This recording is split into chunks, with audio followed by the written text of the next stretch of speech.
नमस्कार, आप देख रहे हैं खबर दिन भर मेरे साथ। पुलिस उपायुक्त राशि डोगरा डोडी ने जानकारी दी कि राज्य सरकार के 100 दिवसीय अभियान और पुलिस मुख्यालय द्वारा चलाए जा रहे भगोड़े अपराधियों की धरपकड़ अभियान के तहत जिले में वांछित अपराधियों की गिरफ्तारी सुनिश्चित करने के लिए समस्त थाना अधिकारियों को निर्देशित किया गया था।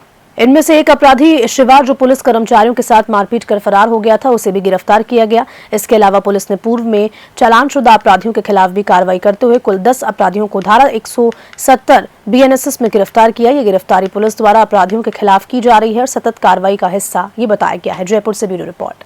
कुचामन पुलिस ने व्यापारियों को धमकी देकर फिरौती मांगने के मामले में 4 आरोपियों को गिरफ्तार किया है। ये आरोपी रोहित कुदारा और वीरेंद्र सिंह चारण के नाम से व्हाट्सएप कॉल और वॉइस रिकॉर्डिंग के माध्यम से व्यापारियों से करोड़ों रुपए की फिरौती मांग रहे थे। आरोपियों ने व्यापारियों के नंबर उपलब्ध कराए थे और फिरौती नहीं देने पर जान से मारने की धमकी दी थी। पुलिस ने इस मामले में सफीक खान, फहीम खान, सोहिब खान और सरफराज खान को गुजरात से गिरफ्तार किया। सफीक खान ने पूछताछ में बताया कि उसने वीरेंद्र चारण और रोहित कुदारा से संपर्क कर व्यापारियों को धमकाने और फिरौती वसूलने से मदद की थी। और वहीं सफीक खान कुचामन का एक पूर्व हिस्ट्री शीटर भी है और आनंदपाल गैंग का भी सदस्य रह चुका है। डीएसपी अरविंद बिश्नोई और SHO जगदीश प्रसाद की अगुवाई में पुलिस ने आरोपियों को न्यायालय में पेश किया और रिमांड प्राप्त की। इस मामले में अन्य आरोपियों की फिलहाल जांच की जा रही है। पुलिस ने अपराधियों के खिलाफ परेड भी निकाली ताकि आमजन में पुलिस के प्रति विश्वास और अपराधियों में डर बना रहे।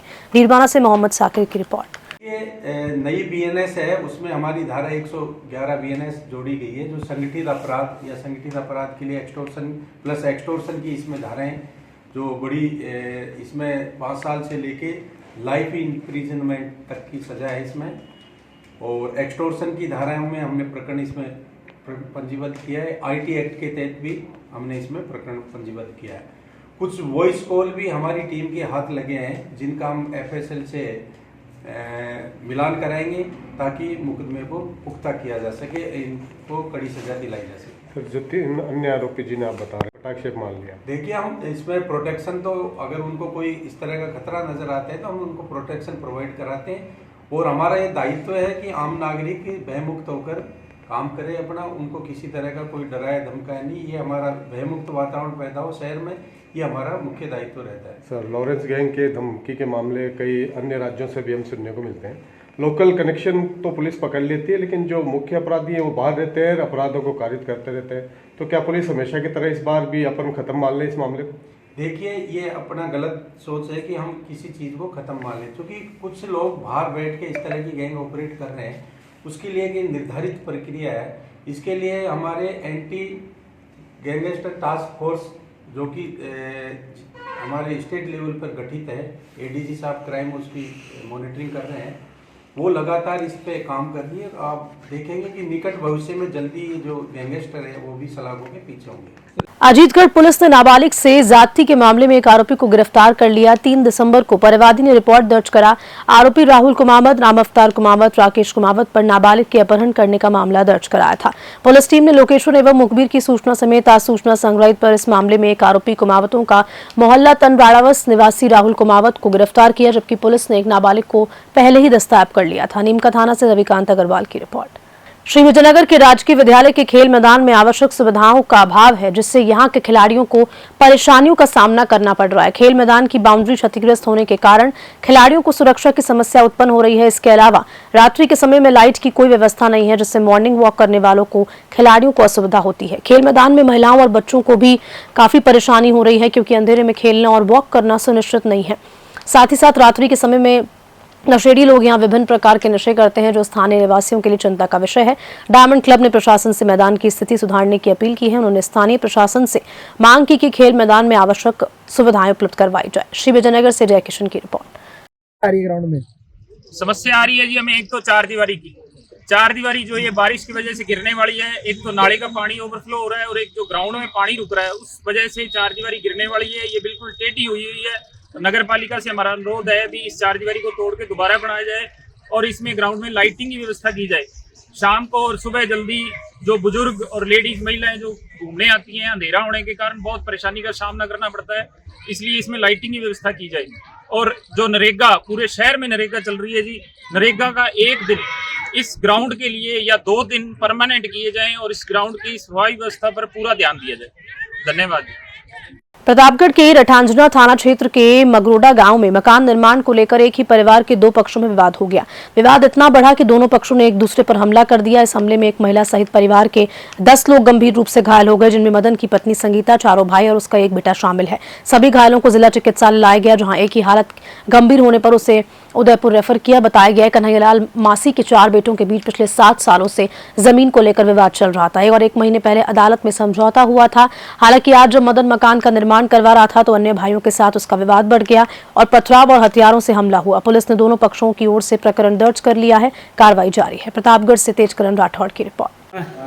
अब क्या नाम है आपका? हमारा मदन नाम है। कहाँ के निवासी हो? मगरोड़ा। 3 भाई, 2 भाई के लड़के, मेरी माँ, मेरी 6 महीने पहले तो मेरी जमीन, घर की जमीन रजिस्ट्री करवा दी थी। मैंने केस करके जब जमीन रजिस्ट्री करवाई वापस, मेरी मकान सहित रजिस्ट्री करवा ली थी जानबूझ के। फिर मैंने लड़ाई करके केस करके मेरी ज़मीन ली और मैं उस जमीन में मकान बना रहा था। तो जमीन मकान खुला हुआ पड़ा मेरा और उसमें काम कर रहा था। और ये पत्थर मेरे भाई ने और मेरे भाई के लड़के के सामने छत के ऊपर से पत्थर बरसाए और मेरे साले को फ़ोन करके बुलाया। तो मेरे 3 साले और मेरे ससुर समझाने के लिए आए तो उन सबको कराड़ी, तलवार और टामी से मारे। सामने वाले कौन है? सामने वाले मेरा 3 भाई है, श्यामलाल, राकेश और रामेश्वर। अच्छा। रामेश्वर के 2 भाई है लड़के, मनीष और मोहन, और उन तीनों की पत्नियां, मेरी माँ, सब धारे, तलवारा, टामी और मेरे कुल्हाड़ी की सिर पे, मेरी पत्नी के दाएं हाथ पे कुल्हाड़ी की लगी, मेरे सिर पे कुल्हाड़ी की लगी।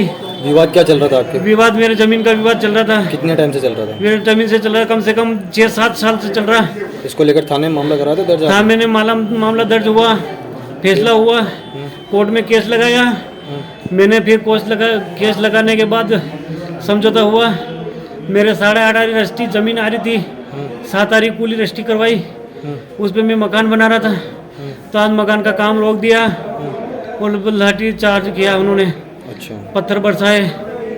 उधर से भी 3 जने घायल हुए हैं? उधर से तो 3 के लगी हुई है। अच्छा। हाँ, उधर 3 के लगी हुई है। मेरे 3 साला ससुर और 4 बाप बेटे, हम 8-10 जनों को मारा हमने, इन सब ने। और जाल से मेरे ससुर साले को फ़ोन करके बुलाया कि तुम आओ और समझा लो। और आते ही इनको घर पे बुलाते डायरेक्ट टामी, तलवार, कुल्हाड़ी चला दी। अच्छा अच्छा। बस।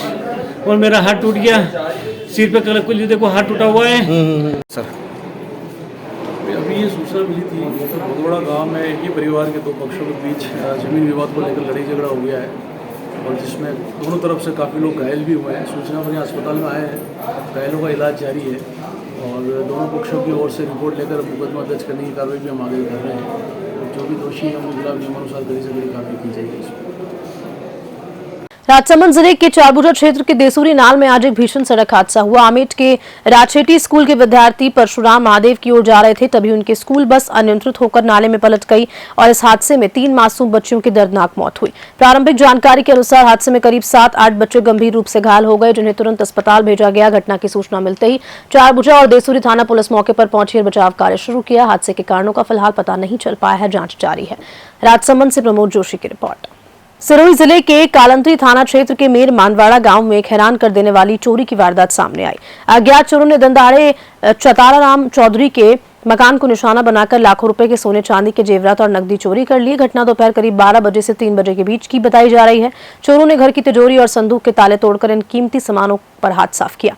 चतुराराम चौधरी जो पूरे परिवार के साथ सामाजिक कार्यक्रम में शामिल होने के लिए अमलारी गांव गए थे, जबकि घर लौटे तो उन्होंने देखा कि घर के दरवाजे के ताले टूटे हुए थे। इस पर उन्होंने तुरंत स्थानीय पुलिस को सूचना दी। पुलिस थाना कालंद्री के थाना अधिकारी टिकमा राम ने मौके पर पहुंचकर मामले का जायजा लिया और जल्द ही चोरों को पकड़ने का आश्वासन दिया। इस चोरी की घटना से क्षेत्र में दहशत का माहौल बन गया है। सिरोही से डूंगाराम पुरोहित की रिपोर्ट। राजस्थान और पंजाब के किसान संगठन ने दिल्ली कूच का आह्वान किया, जिसमें राजस्थान से ग्रामीण किसान संघर्ष समिति के अध्यक्ष रंजीत राजू के नेतृत्व में किसानों का जत्था शामिल था। पंजाब के 101 किसानों के समर्थन से ये कूच शंभू बॉर्डर तक पहुंचा। दिल्ली रवाना होने से पहले किसानों को शंभू बॉर्डर पर पुलिस ने रोक दिया।